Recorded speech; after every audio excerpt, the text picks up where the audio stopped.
Hey, welcome to High Resolution. My name's Bobby Koshal. And I'm Jared Arandu. We're sitting down with 25 masters of the design industry. We're still in New York. We're having a great time. We're speaking to amazing people, and we're learning how the best designers in the world approach, communicate, and deploy design in their companies. In this episode, we're speaking with Cap Watkins. Cap is the VP of Design at Buzzfeed. He's going to tell us how to apply design to anything, how to build your organization, and how to empower those around you. This amazing episode is going to start right after this quick message. For decades, design has impacted how we live. Now it's beginning to shape how we work. Here at IBM, design thinking has given us a new framework for teaming, for co-creating with our clients and users. It's helping us make decisions faster, and it's keeping humans at the center of everything we do.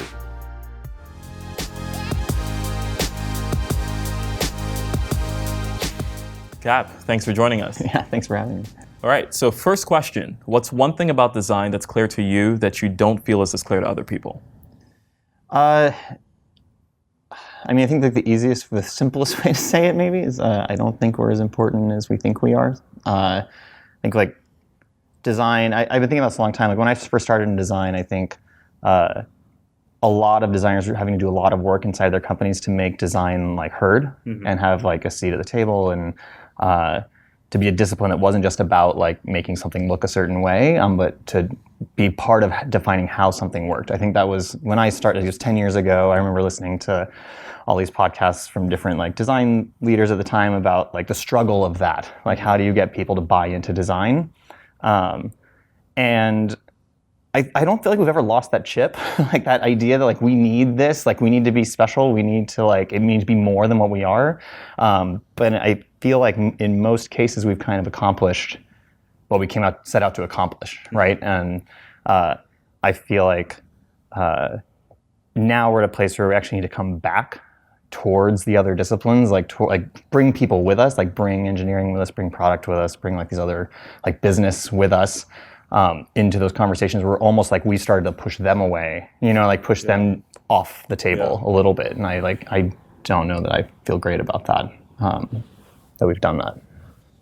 So how then would you frame what a designer is supposed to be doing now? If it's not all the stuff that we've been, that we've been talking about for the last decade. No, I think it's the same. I don't think that it's about doing something differently in terms of our job description. I think like the job is still to help define how things work, to define how they look, to marry that all together into an experience that makes sense and is delightful and impactful for the business that you're in. I think our job actually, maybe the thing we should add to our job is, again, like making sure that we're giving a voice to everyone else and not a voice through our lens, right? I think we're going to probably talk about the term design thinking at some point in this conversation, which is let me make note of that. That I hate, that I think is exclusive, is prohibitive to other teams and other people, and I think it's like the job you have is to make the areas between design and other disciplines grayer. Like how do we start to like merge them back together? Because that's when like the best products I've ever worked on are when that's been the truth, that everything is just messy and everyone's doing kind of a little bit of everything and understands each other because of that. We've worked a long time again to like get people to empathize with design, but like now it's time to kind of like we wield a lot of power now in this industry, and it's time to maybe like reach back out to other teams. Mm-hmm. So give us an example, right? You mentioned something interesting, that the job of design, when applied correctly, is to make everything grayer and things are messy. And when things are messy, better work gets done because of it. I want to climb down from the abstract and come into the real world. Give us an example. Well, if you're a small startup, actually, that's usually just how it is. Yeah. I think a lot of people in like a 4 or 5 person startup, but like that was the beginning of my career was all like very small startups. Where I would sit next to an engineer who was building the thing I was designing at almost the same time as I was designing it. Like, you're like, well, we have this much money and this much time, so we should probably run. And so like a lot of what we were doing is like, I learned to code, right? Because like it would help him to not have to do certain parts of the code, right? So he could work on the bigger problems. Yeah. And he learned to like quickly make design decisions in a similar framework to me. And so we were constantly like passing back and forth sitting right beside each other, like showing each other what we're working on and like getting feedback in real time. And that was like a really strong like collaboration, obviously. And then like in a larger example, so I worked at Etsy before Buzzfeed. And at Etsy, I don't know if, it's been a couple of years, so I don't really know how it works anymore. But when I started, everybody in the entire company on their first day deployed the website to production. Code. So like even the person at the front desk like would add themselves to the team page. Someone would walk you through it, like would sit with you and like walk you through that process and like show you how it worked. And it gave you, this wasn't about design, right? But it gave you an appreciation for, even if you never were gonna do that again, like what it takes to push it out. I mean, they had the system where we were deploying dozens of times a day, and it was cheap to do and easy to do.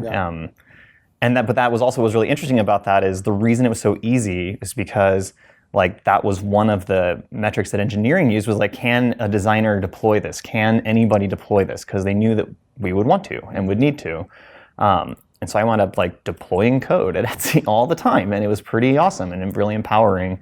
And that like, again, that kind of gray area makes you appreciate what other people go through, or like what the strengths of other disciplines are and how to like utilize them to make the best stuff, I think. And so, I mean, that's one isn't like a design example, but you can imagine it going both ways. We're like, okay, cool, that's great. So we bring engineers into design reviews. We, want their opinion on the design. They care a lot about the design because they are building it and deploying it and measuring it. And so, like, that collaboration just gets really tight because you're working in the same space on the same types of problems.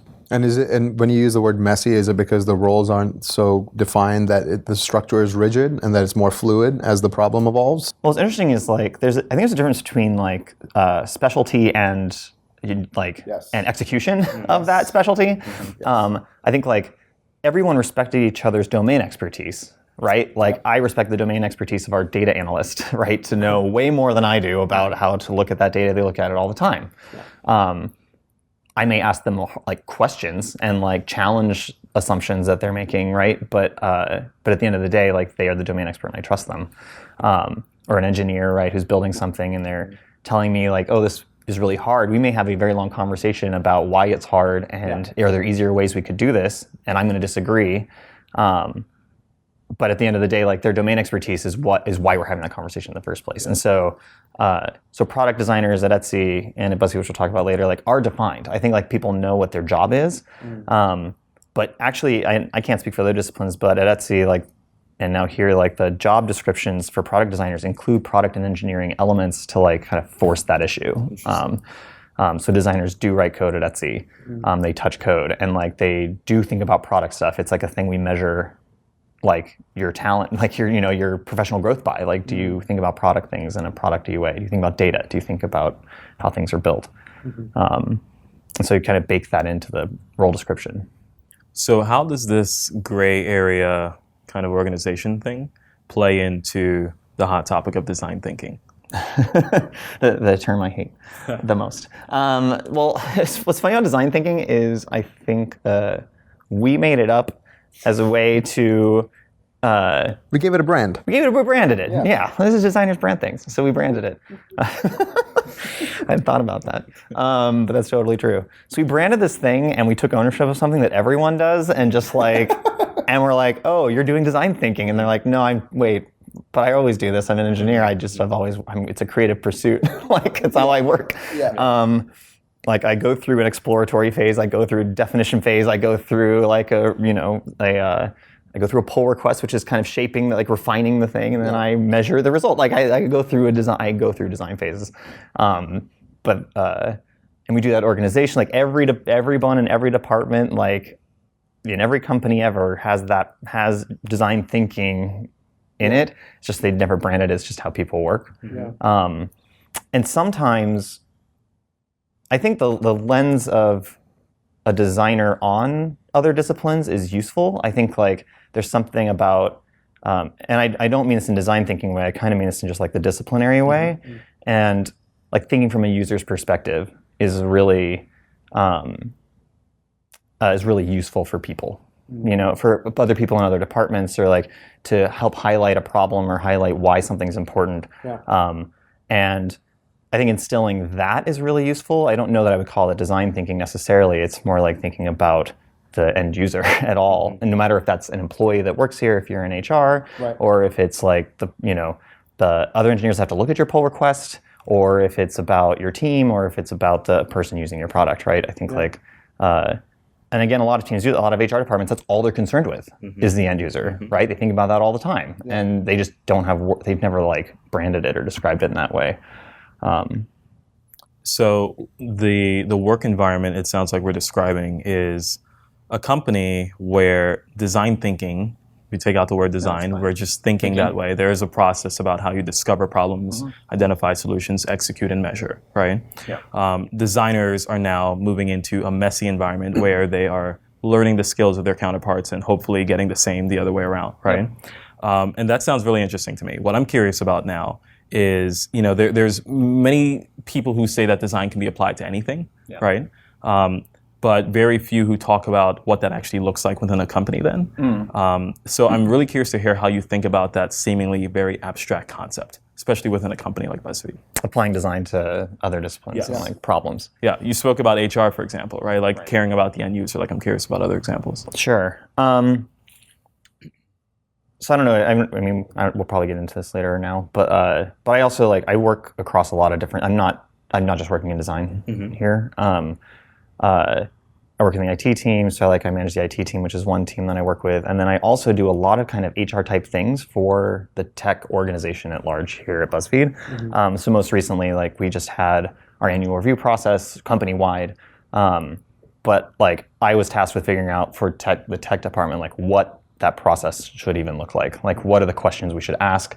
What are the what's the rubric we should use to even give peer feedback? It should just be an open form. Should there be some rubric that can help people manage that? I've been doing that for a while. I did the mid-year reviews last year. I helped with the annual reviews before that. So I've been kind of doing this for a while, and it's not even design thinking. It's kind of the iterative process, doing this over and over, and again thinking about it each time, what went well, what didn't go well, how did people respond to this, to the type of feedback they got. I've evolved that over time. And actually, just as recently, I got an engineer sent me 20 points of feedback from his team about how this annual review went, which was awesome, right, and terrifying at the same time. I was 20 things, this is great, but I'm nervous that I did a lot, many of these things. Yeah, it's you read the 20th thing first just to make sure it's maybe put the worst at the end. Right. But yeah, I think it's and I'm doing it from the design perspective of the end users are the people that have to do this and the people receiving the feedback, and how do we create a situation where we have the highest likelihood of people leaving great feedback, right? And people will accept and listen to. Again, I don't think it's a design thing. I really think it's actually more product development thinking at all. It's how do we try something, see how it works for the people that it impacts, and then iterate on it again.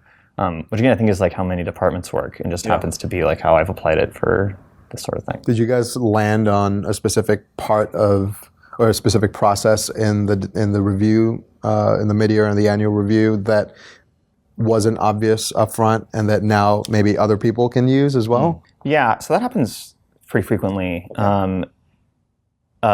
So the first one I did was pretty basic. It was just here's a form that you can fill out that says what went well in the last 6 months and what could be improved in the last 6 months, assuming people would use their career ladder for their particular department as the rubric. Yeah, that was the very first one. Yeah, got it. That turned out not to happen. Okay. That turned out to be the results are pretty varied. If you had someone who wrote great feedback, they wrote great feedback. Yeah. This is just someone who did that, they would do it.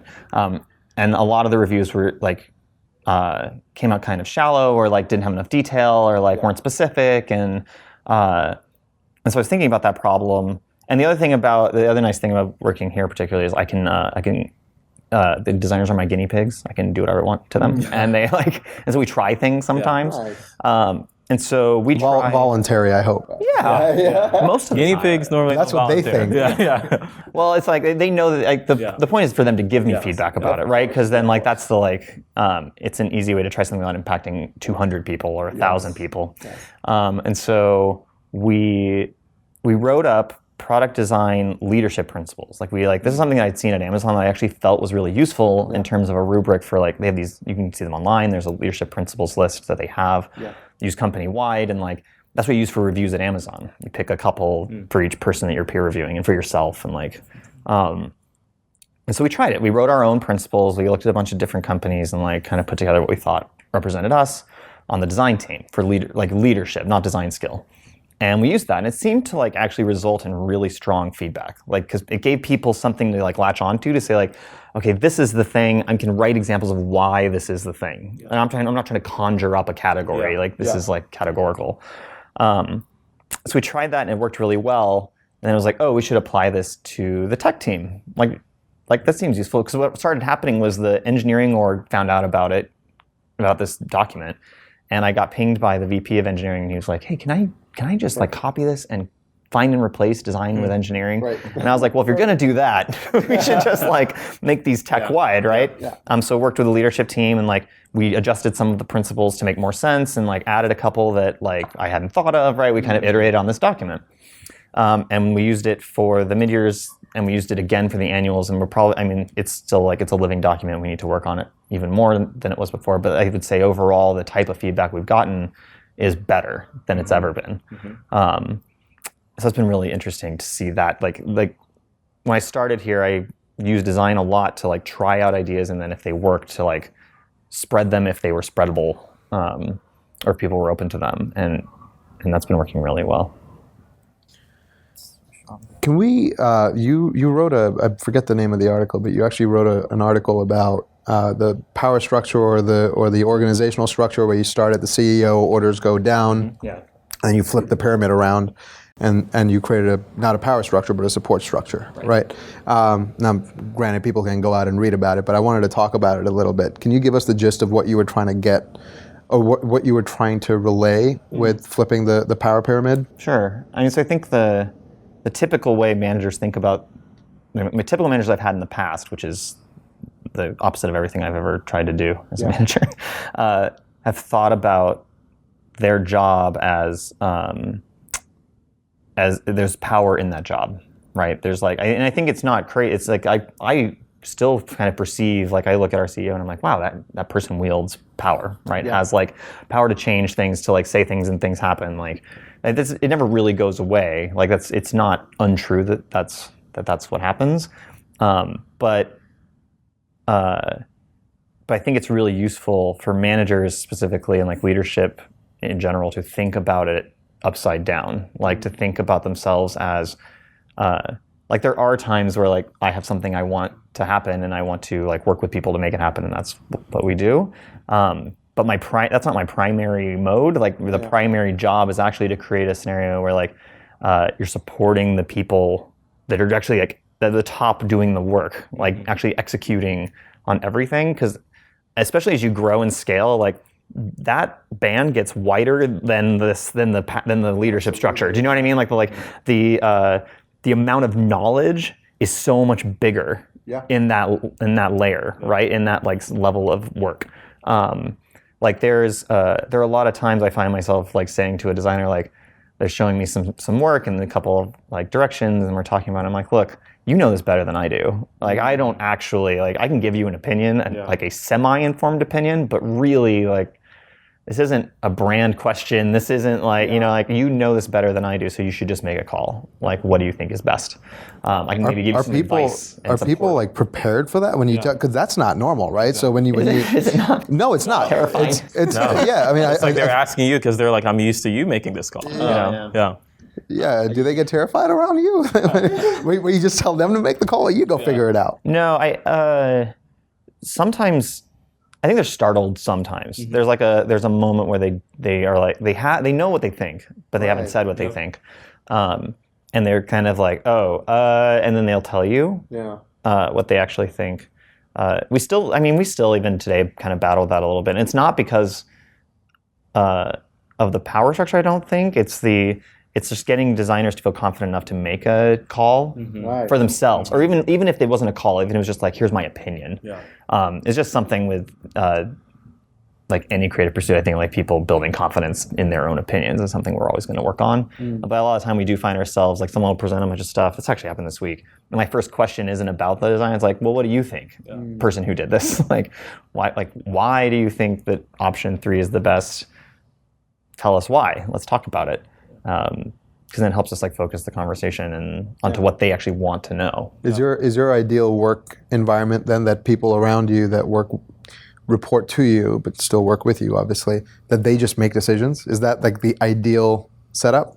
I think so. I read this book called Turn the Ship Around. I don't remember the name of the person who wrote it, but the core idea of it, without explaining the whole thing, was that in the military, like in the Navy, the orders come down from the top, right? Like if we want to turn left, like the captain tells you this person to turn left, who tells this person to turn left. But like really the person down here who's steering knows we should turn left the whole time. They're just waiting, right? And that's insane.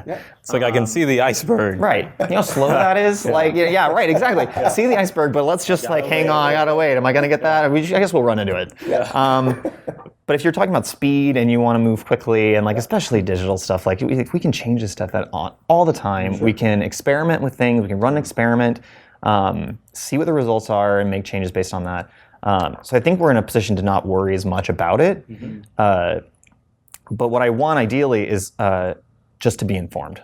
I just want to the thing we try to avoid is surprise for like big things. Like obviously if it's like a small tweak or something, like I don't really care. I don't want to know. But if we're making some decision that seems semi-critical, like as long as people are aware, like that's actually one of the core things that the design team tries to do is like create awareness all the time with everyone, like not just me and not just the design team, with every single person on the product development team. Because then it's like, it's up to me then to say like, hey, hold on, right? Like, and if I don't say anything, we're good to go. Like, you know, if you don't hear from me, that's a good thing. Like, that's like, it means like we're cool. And if I didn't see it and it goes out, that's my fault because you created awareness and I just decided not to look, or I didn't have time, and that's not on you as a designer, right? I need you to move quickly. I need the teams to move fast. So I'm thinking through the lens of a designer now who is at a company, is listening to this and sees that iceberg within their product, right? And they want to act. They want to turn left, right? How do they go about that without coming off as, what's the term? Like going against... going against the grain? Like insubordinate or like, reckless or like just doing their own thing, right? Well, really, I mean, I think you really need the organization around it to understand that, you know? I think there are... I mean, obviously, the way you approach something is always very important. If you just make the call and you're like, you know, made the call, didn't tell anyone, right? Like, that's a problem. Like, again, like, how do you broadcast an idea and like a choice without making it seem totally final but inevitable at the same time, right? Like, if nothing happens, this is what we're going to do. Like, if no one says anything, this is the next step, right? So it's like, I'm letting you all know that this is what we want to do. And we're planning on doing this in a week. Like, we're going to ship this. Like, this is going to go out. Like, that's the plan. And it's up to anybody to kind of weigh in. Like, you don't want to ever close off. I think people think making a decision is closing the conversation. Like, that's the feeling that people want. It's like, oh, it's over. I made a call. It's over. But it's never over.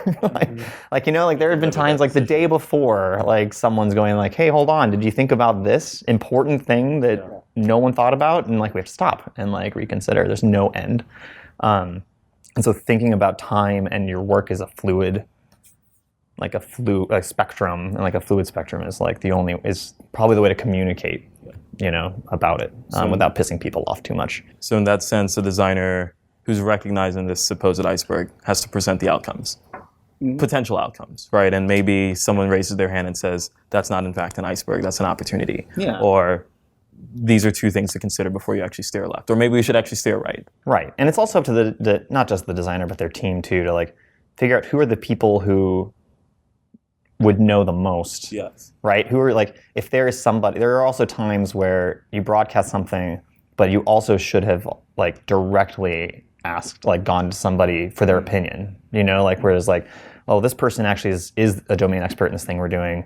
Like, we should ensure like that it's not just a broadcast that we hope they catch. Like, we want them to give feedback. Like we need that from this person, because otherwise, like we broadcast this, we ship it, and then this person with domain expertise comes and tells us that we're totally wrong. Yeah. And here's why, and we've just cost the business whatever, how much money, and it's a whole mess. And so kind of identifying who those people are and making sure that you engage them proactively will also save you a lot of pain.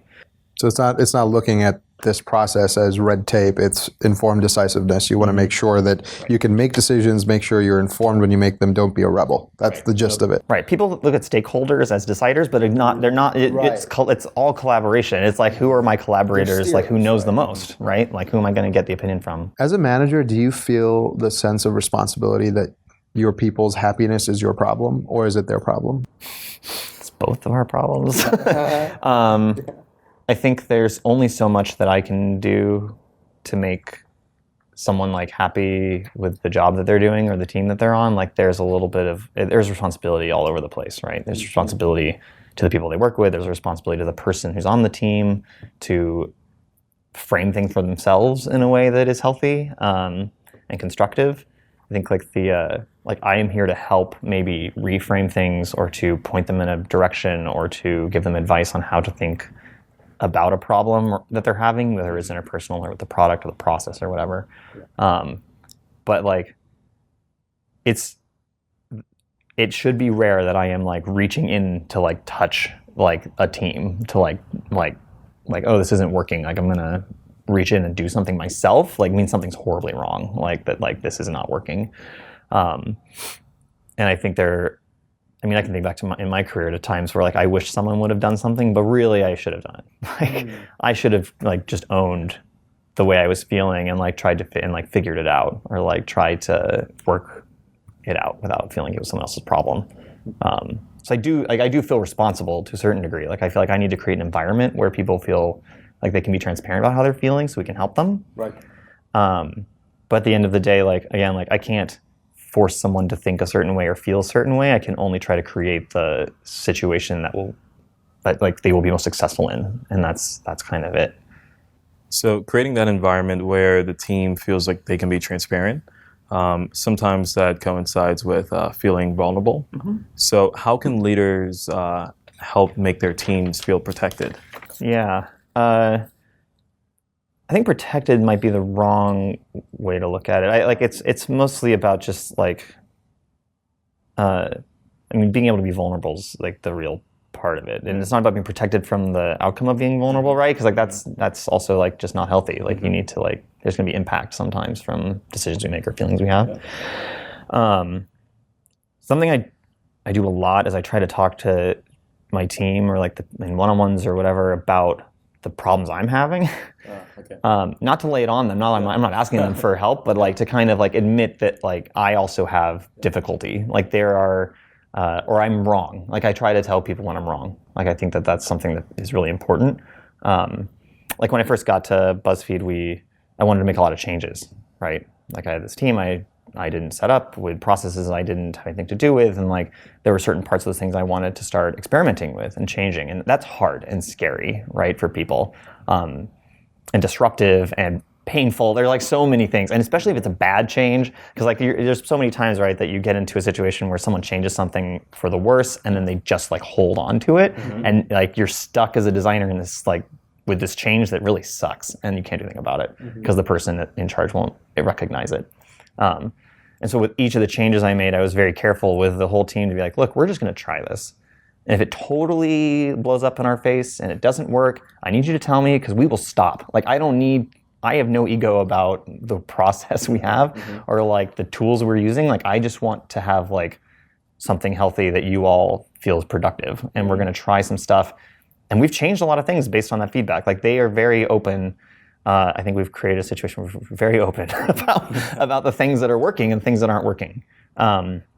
We even like, so we're actually about to do our second one of these. We did a design offsite last year with a few of the designers and the design management team to talk about like some pretty hard stuff. To talk about what we believe today, what are we doing today that we do because we just have always done it, and maybe some of those things we shouldn't do, and maybe we should change them. And like, we found out that the roles doc that I wrote when I first got here, that I actually like ripped off from the one I wrote at Etsy, was like wasn't working. Like the designers were super confused, and like we look at it and they're like, oh, I don't understand what I'm supposed to be doing. Am I doing a good job or not?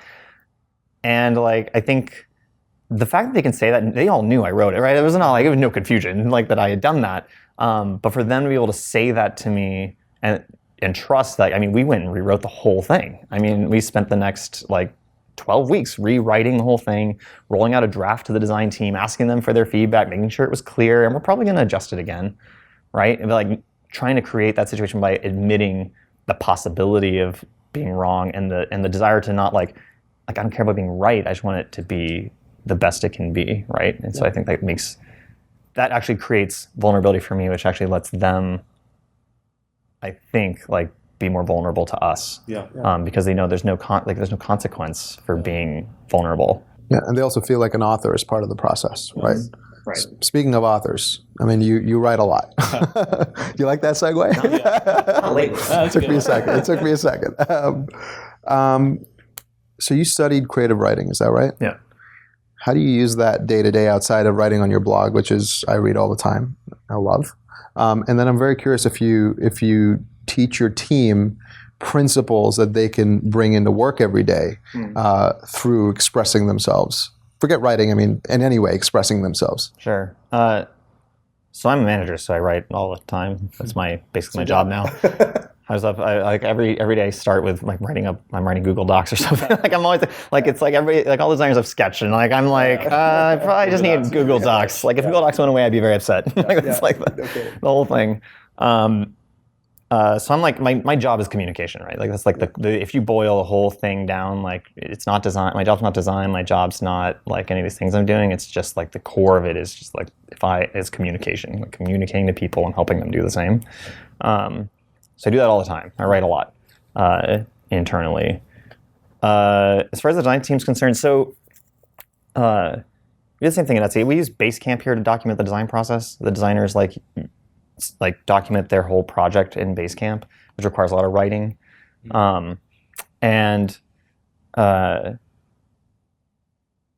That's something we're working on. I don't know that I can't claim to have like instilled any principles of communication in them through that. I think we work with them a lot on it because it's hard. Like it's hard to, it's hard but important to be able to explain complicated concepts succinctly. And this is something I've noticed recently that we do a lot as designers. Is like when we're working on something hard and we start to explain it to somebody, whether it's in writing or like in person, we try to explain everything. We try to be comprehensive about how complicated this is, because we feel like, well, we understand it. It took me a long time, so I need to like tidal wave you all this information. And I think like as a writer, that's not something you never do. You never do that. Like you try to like cut it down to like what is the essence. What do you actually need to know? What does this person have to know to understand what I'm saying? Or even what do they need to know enough that like they could ask a question about it that I can answer? Like giving people more of like spending less time explaining and more time like answering and allowing for questions. I think is something that like we've been thinking about a lot lately in terms of how we communicate our work to each other and to other departments. Because again, like we kind of overload people with information still. It's not just design, but like that's something on the design team we think about. How are you doing that with the team? Is like writing something you encourage them to do? Yeah, so actually we just started this tech blog, which is pretty cool, and so we've been kind of challenging the senior designers to write for that blog. We had Is this like internal or external? It's external. Okay. So I think it's just tech.buzzfeed.com maybe. That's probably wrong, but but anyway, like it's like so we have like we did have a design blog for a while, and we had a few of the designers writing for it on Medium. We should use Medium, and like we wrote about the CSS framework we rolled out, and it's like the designer who worked on it would write the post, and then we'd do like I would help do a pass on it and give them some feedback and mark it up in Google Docs, my favorite. And then we'd roll it out, and so like that was helpful. It's not the same though, right? Like it's like writing like a post about something. There's some similarities between that and explaining your work in a succinct way, but like it's a little bit different because you're trying to like it's a little bit of PR at the same time.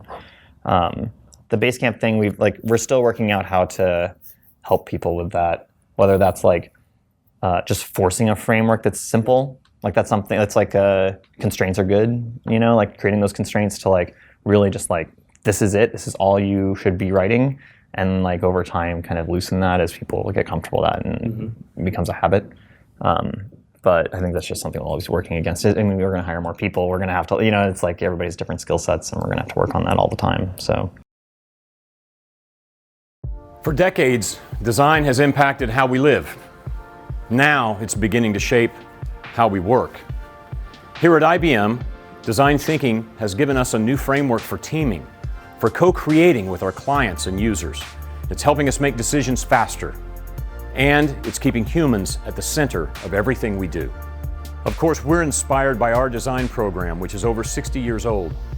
But today, IBM employs more than 1,300 professional designers, and we've certified more than 60,000 IBMers in the practices of IBM design thinking. The result?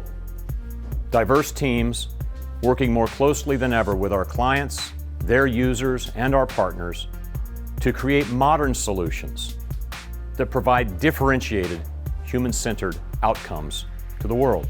We'd love to share this story more closely with you, and I hope to see you soon at one of our IBM studios worldwide.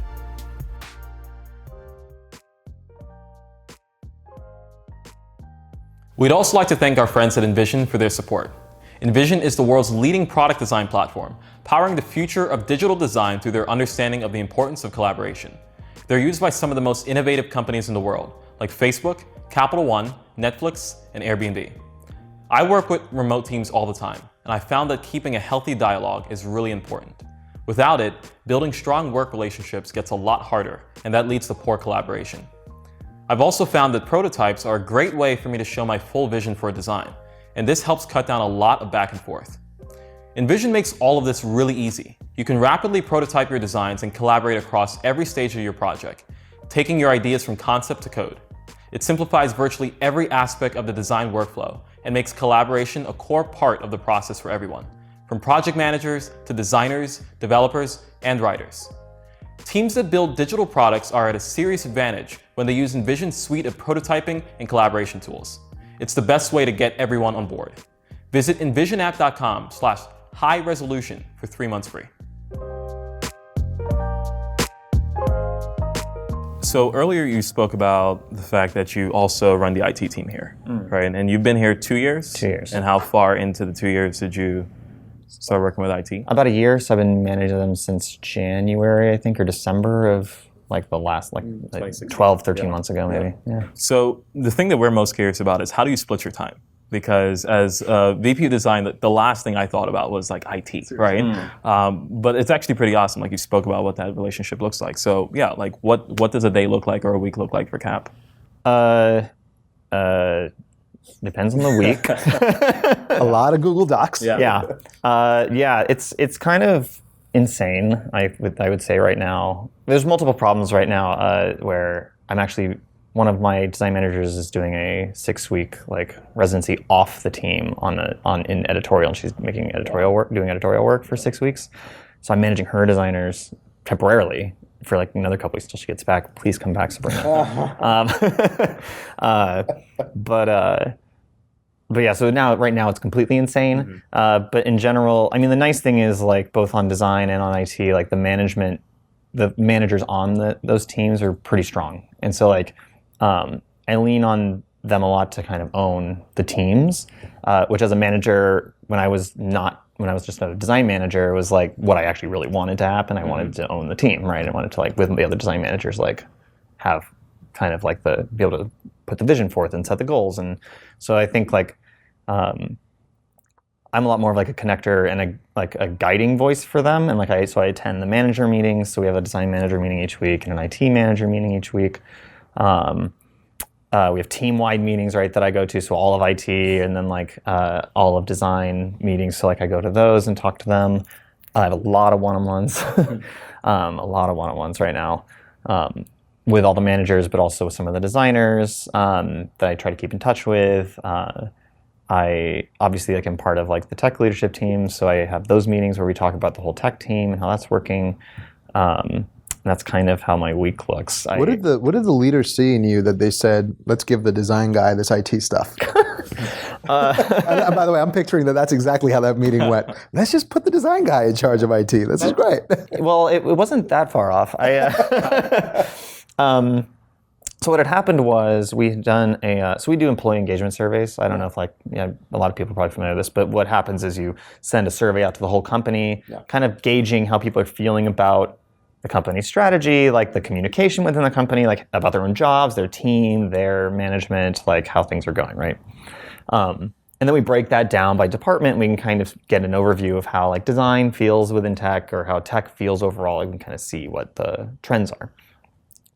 And so about a year ago, we noticed that the IT team was an anomaly. It was like off, like it was very low. Like the way they were feeling about how things were going on their team was not great. They weren't feeling very good, and they were kind of missing that. Like their director had kind of moved on from Buzzfeed, and like they were missing that person, and so there was.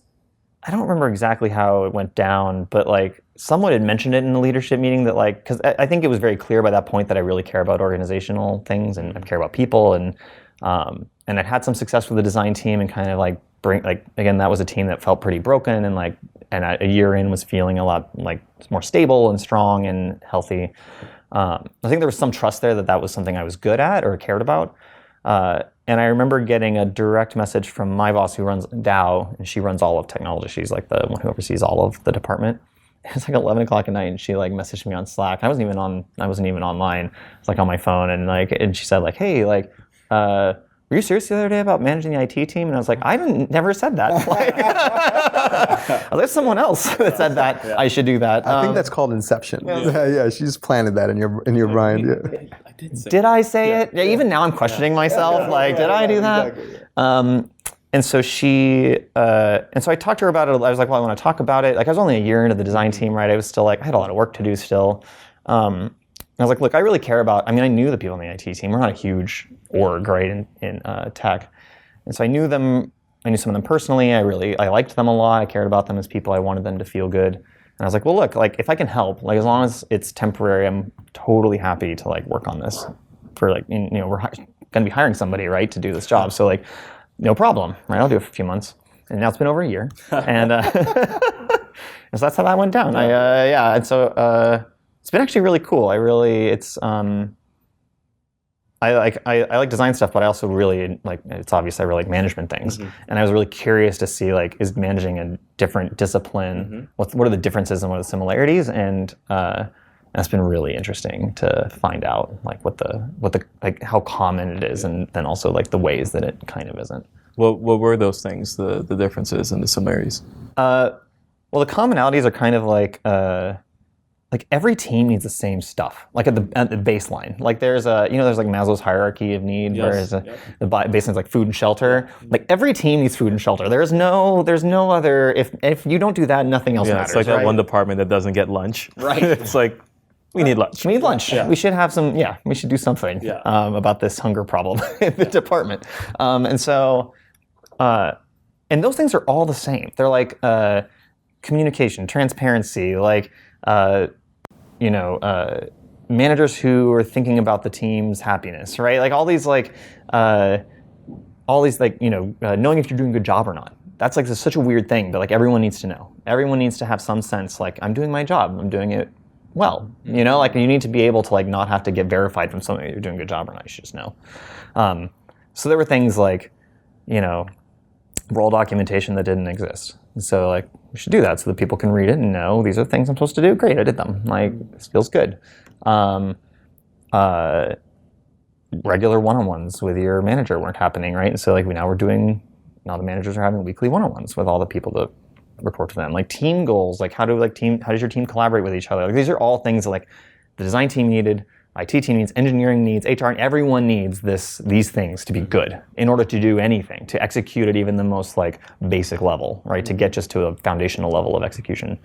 What's been interesting is the differences, like there are departmental differences, which I find very interesting. And they're similar, but they're also not. Where like design sometimes like gets like designers feel like a service sometimes, right? This is something that we hear a lot. But in like product development, particularly here or somewhere like Etsy, like it doesn't feel that way. Like it's very integrated. It feels like one team. It doesn't feel like a service. But what's interesting about IT is it kind of always is. Like it's a piece of infrastructure. Like it's a core piece of like company infrastructure. And so that feeling of being a service never really goes away, but all the pain of being a service remains. Do you know what I mean? They're like those challenges, like with the design team, you're like, oh, let's get rid of those. Let's try to get out of that, right? With the IT team, you can never do that, right? You have to you have to respond when like someone's computer dies and their work was on it and it's a really important story we're trying to get out, right? Or like, yeah. And so like that's like it never really, those challenges stay the same, and it's been a really interesting thing to try to manage and understand how to make it the best it can be and make them feel really great about it, at the same time as like not trying to isolate like away from that idea, you know. And that's been like this really occurred to me in the last like 3 or 4 months even, because I think I've spent the first amount of time trying to like do the more team-centric things that I know how to do already.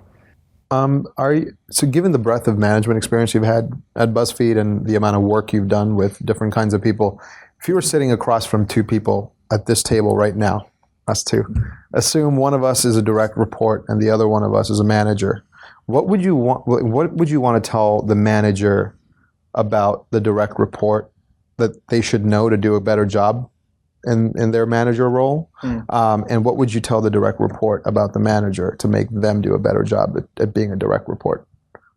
I feel like the manager stuff is all kind of a rehash of what we've said so far about like being open about your own like challenges, or that you might be wrong, or like, you know, kind of like building empathy by being vulnerable yourself. I think is like really important, and then like listening to them and helping them. I think there's a thing where like managers listen a lot, but they don't do anything. Like they feel like, oh, well, I listened, and like that's what I'm here for. I'm like a therapist, and it's like, well, no, like, you know, like so we should encourage people to solve their own problems. But there are also times you need to like actually help somebody, and like that's important. So try to identify what those are. Ask if they want your help.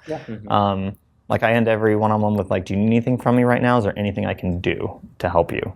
And sometimes people say no, and sometimes people think about it for a while, and then they'll say like, oh yeah, it might be nice to whatever. Or I'll ask like, if I did this, would that be helpful, right? So direct report, like I think that direct reports need to take more responsibility for making their manager good. This is like a really this might be a little fucked up actually, but I think a lot of people, and this is not the fault of people that are of the direct reports. I think not necessarily, but a lot of, I mean, half of my career, I didn't know what good management was, and I was getting managed. And I was getting managed pretty poorly if I like think about it. Like if I go back and think, okay, well, how am I doing this, and how would I want this to happen? Like that wasn't happening for me. But just because I had no clue, like I had never had a good manager, so I never understood and I never really pursued that knowledge of what it should be. So like, you know, I remember when I had my first one-on-one at Etsy with Randy, and I was like, wait, what? We're gonna meet every week? And I could talk about my problems and you might do something. Like, it was the weirdest feeling. It was just like, I was like, oh my God. I was like, I spent 6 years like not having any of this, like just feeling so ticked all the time and not being able to like talk to anybody about it. It was insane. I just, and what's really, the funny thing is the information's out there. Like I think management books are not just for managers. I started reading management books before I ever became a manager, when I was still like a direct report. Because I just wanted to know, like I had gotten to a place in my career where I was just like so frustrated with management that I just needed to know like why it was so bad. So I started to read these books, and I would encourage anybody to read something like Managing Humans by Michael Lopp. Like that's like, it's a very easy read. It tells you everything a good manager, like again, like kind of a baseline, in some even beyond that, of like what a good manager should even do. And then you should set your expectations.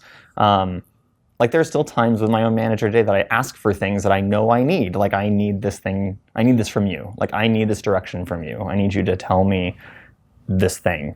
Because it's like, I think it's unreasonable to expect that every manager is an expert. Because a lot of them are first-time managers. I have like every manager on my team is their first time. Like maybe they've been doing it for a year or two, but like that's not that long. You know how long did it take you to get good at design? You know, like a decade, you know? And so people see managers like, oh, you should just be really great at this, and it's not. It's just as hard to get good at that. And so I think having expectations as a direct report, it's also your responsibility to not let a bad manager be a bad manager, and to keep pushing on that, or to like raise it to their manager, right? Like to keep kind of like trying to get what you need out of them, and to recognize what that is. Yeah. So like that's the big thing. I don't think people take enough. Ask for the things you need. So there's something at Buzzfeed called the Manager Den. Yes. So I'm really curious what that is, and what are the outcomes that you're trying to produce for your managers, especially considering that you mentioned a good bit of them are first time. Yeah. So full disclosure, I stole this from Etsy too. This is a great artist steal. And actually, I went to Etsy a few months ago to talk to their learning and development team about manager, because they've been doing it for a lot longer than we've done it here. And I only stole like my memory of it, and like to talk to them about how they've evolved it over time, like what their success has been, like what the challenges are, like kind of how they structure it was really, and they were like, here's all this stuff. Like they just like gave it to us, and it was awesome. So it wasn't even stealing. They were like, she's the person we talked to. She emailed me later with like all of these like videos that they use for like onboarding people into dens, and like it was cool. It was super neat. I have a textbook that she recommended on my desk that I'm reading a textbook on facilitation right now. But it's really cool. So manager dens are bi-weekly. They're like every 2 weeks, and they're a mix of managers right now across the tech team that meet together in like a space that we consider like a cone of silence, kind of, where like people can say anything. Like the managers can talk about hard manager things.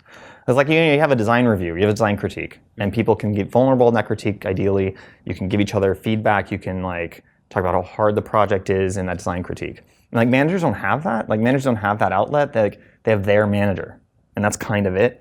And the other thing I've noticed is like a lot of bad managers also have bad managers. Like that's not uncommon. And so asking and hoping that changes it isn't enough either, right? Like you're kind of like, they're limited in their ability to get that feedback, to get good feedback from people who have success or are doing things a different way.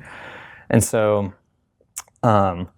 we've we have engineering managers, product manager, people who manage product managers, design managers, IT managers, we've mixed them into these like 4 or 5 person groups, like little dens, and they like meet every couple of weeks, and they talk about, it's a little unstructured right now, they talk about whatever. So like right now, actually the big topic is around annual reviews and like how to think about compensation adjustments, right? And they're having like hard conversations sometimes in meetings about like, well, I have this person and like this is what's happening and I don't know what to do, and like, but they have people they can get advice from. They have like a group of people who may have experienced it before, or have a similar experience, or think about something maybe in a different way, and that's been really valuable.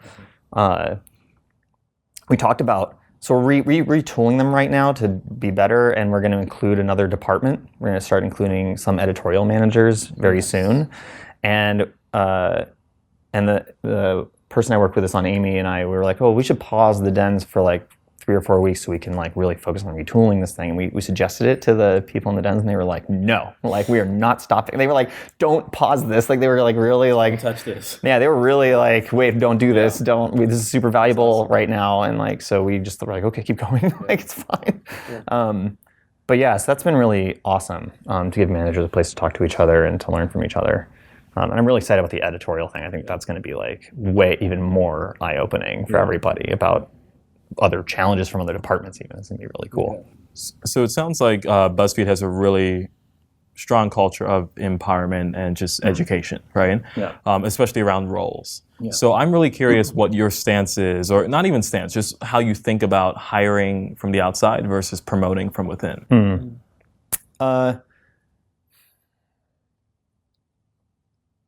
I mean, in terms of management stuff, ideally we're promoting within. Like, I mean, that's always ideal. I think we're in this funny situation right now where no one on the design team wants to be a manager. They all want to be designers. Like, we've talked to them all, like, and everyone's just like, I'm good. I want to be a senior designer. I want to be a staff designer. Like, they're all like on that track, and they want nothing to do with what we do. So we have no choice. Like, if we want to hire a manager, like if we need a manager, we're kind of hosed. We have to go outside.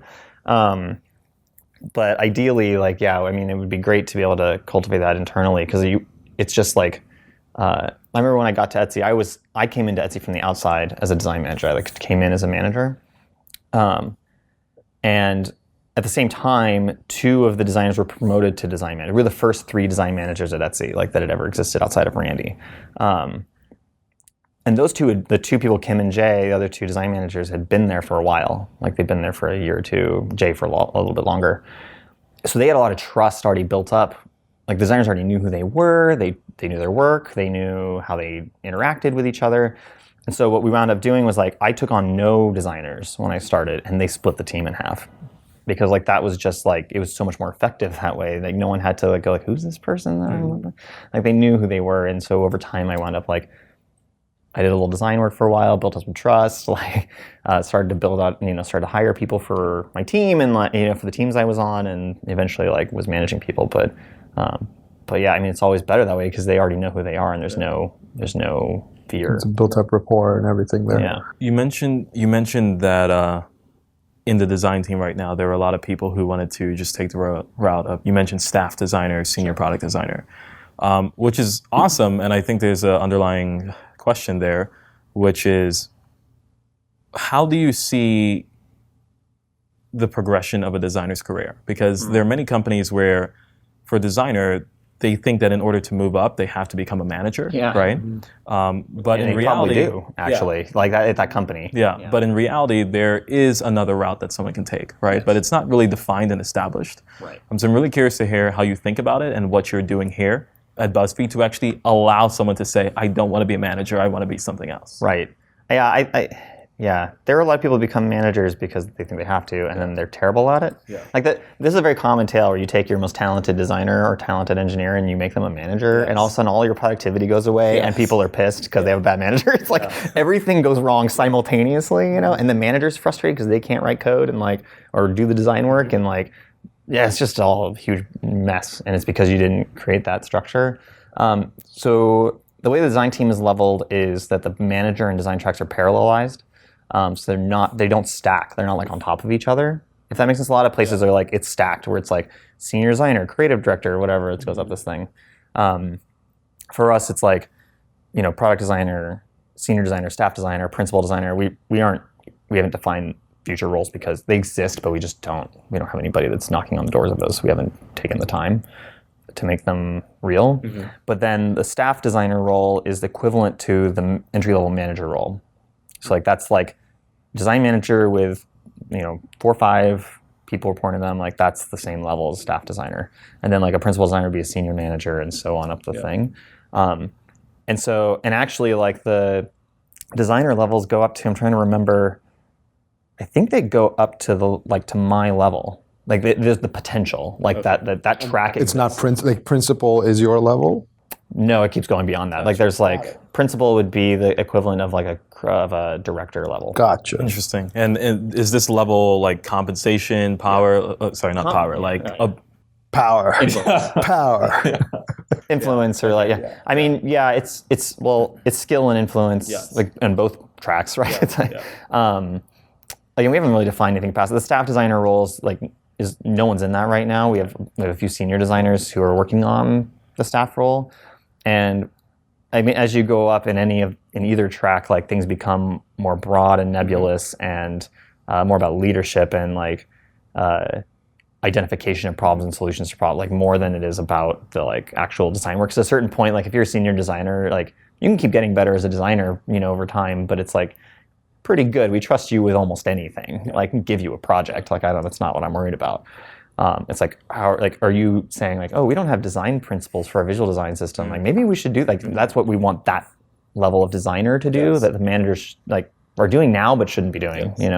So senior designer is pretty common at this point. What does a principal designer do? So staff is after senior, and we haven't defined the principal role. Okay.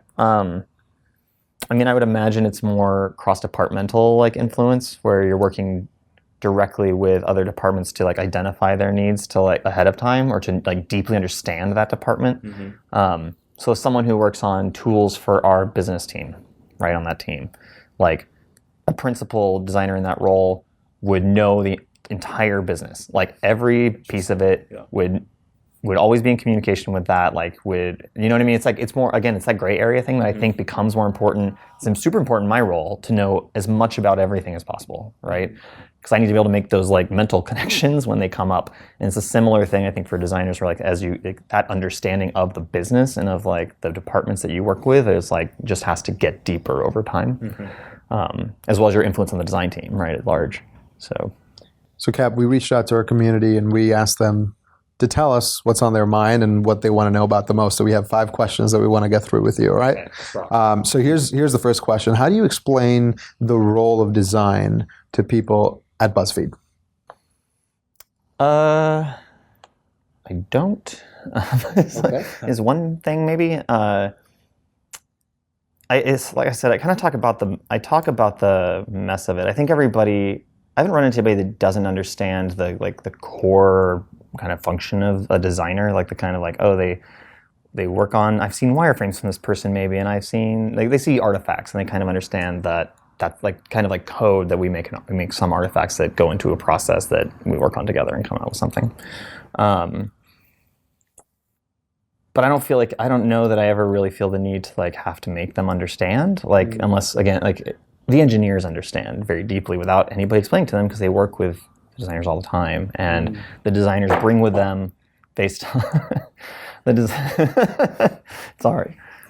And the designers bring with them based on the role that they know they have, right? And like the kind of, again, the messiness that they bring in terms of writing code. So they bring that into the team, and so they don't have to really explain it very often.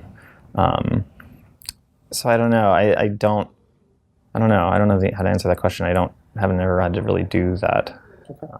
Which maybe is a bad answer. Sorry, whoever asked that question. How is the design team organized at Buzzfeed? Okay, so there's, so it's probably easier to talk about the product development team. That probably might help, because that's how we're organized. So there is a product design team. It's non-centralized, like it's distributed into the teams that they work with. So they don't all sit together. We don't sit together as a design team. So the product development org is, there's a group, a bunch of groups that work on consumer product. It's like the apps, the website, distributed stuff like instant articles, Apple News, like all that stuff kind of lives in a few groups that work on that stuff. Our CMS, like that our editors use to publish on BuzzFeed, like that all lives with the consumer groups. And then we have a series of tooling teams that are internal tooling teams that work on tools for our business unit and sales unit, that work on workflow tools for all of our video producers to use to like publish, like to make and publish videos. And then a learning tools team that works on more like analytics tools or like data analysis tools for content for the people that make stuff here to like understand how their video did or how their post did and how to like improve upon it. And so engineers and product people and designers are embedded into those areas. And work in tight teams. So they're like working like 4 or 5 people, you know, couple engineers, designer, product person are all working on that thing together. And every once in a while, like that'll shuffle, obviously, depending on need and business strategy and stuff like that. But that's basically the organization. And they're like design managers that like that manage specific groups and the designers within those groups. And so that's like so that they are also semi-accountable for the output and the outcomes from the groups themselves. So it's not like managers just managing random designers from different places. They're managing them directly because that's the group that they manage.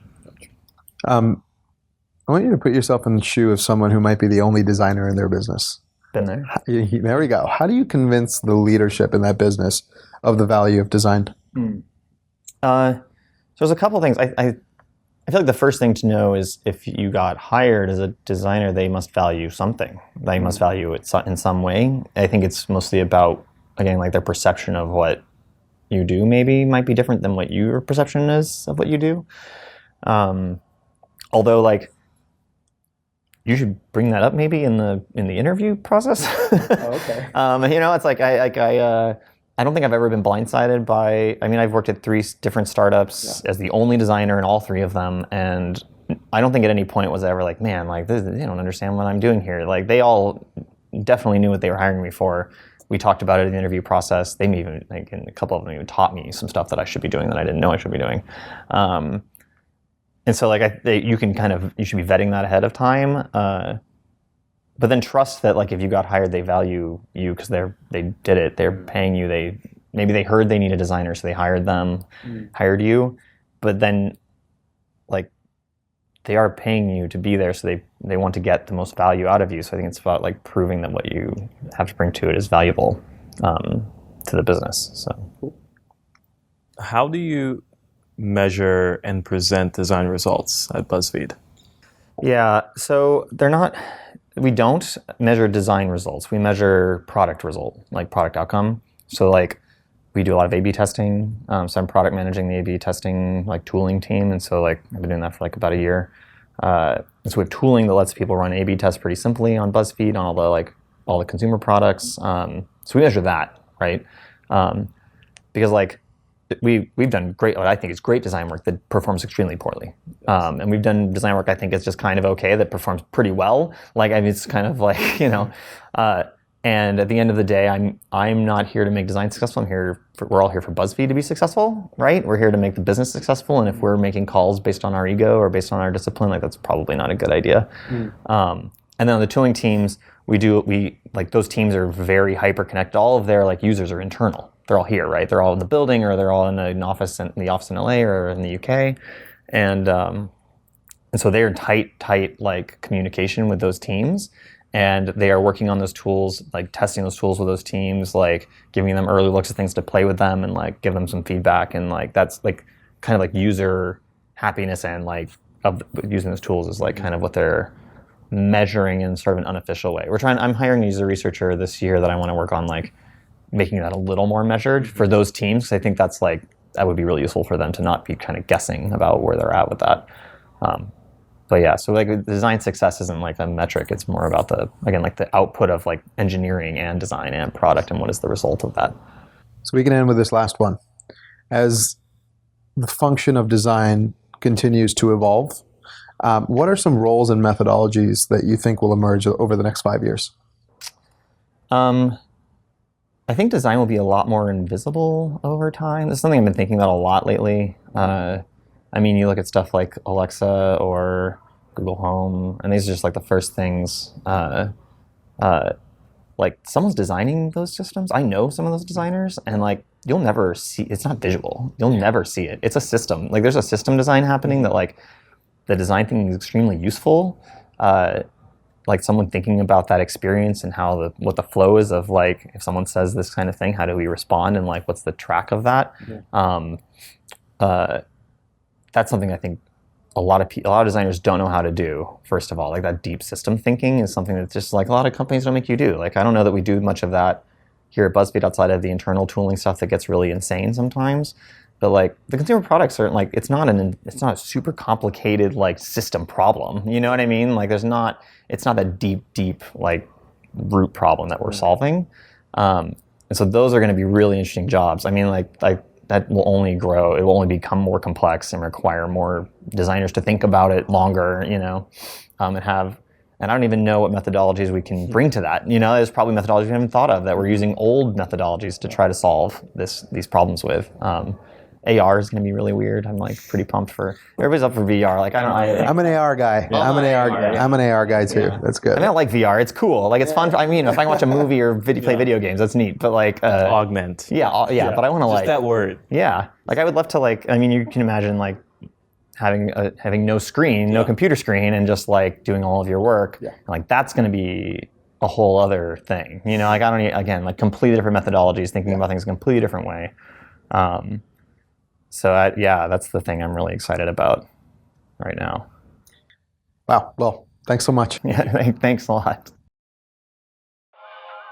Hey, you made it to the end. Congratulations. Thanks for watching the episode. I really, really hope you liked it. If you did like it, please leave us a review on the iTunes store. And by the way, if you have any questions that came up because of the content that we covered with our guests, go on YouTube, go on Twitter. You can tweet us, you can leave us a comment. We'll get back to you. We'll help you as much as possible. @HighRes Podcast. That's the screen name or the handle for Twitter, for Instagram, for Facebook. Find us, talk to us. We want to converse with you. We're not going to leave here, by the way, without also thanking our friends at Searle Video. They've been an amazing partner on this entire project. So Searle Video is a creative studio based out of Portland, Oregon.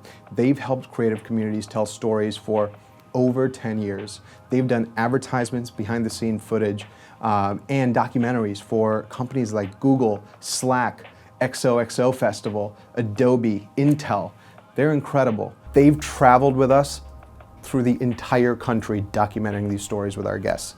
That's incredible. Thank you so much, Searle. Listen, if you're a startup looking to elevate your product, if you're a big company looking to humanize your brand, if you're someone in the creative community who just wants to tell a story, you've got to check out the team at Searle Video. It's searlevideo.com, S-E-A-R-L-E video.com. Check out our friends at Searle. Thank you so much, guys. You guys have been incredible on this project.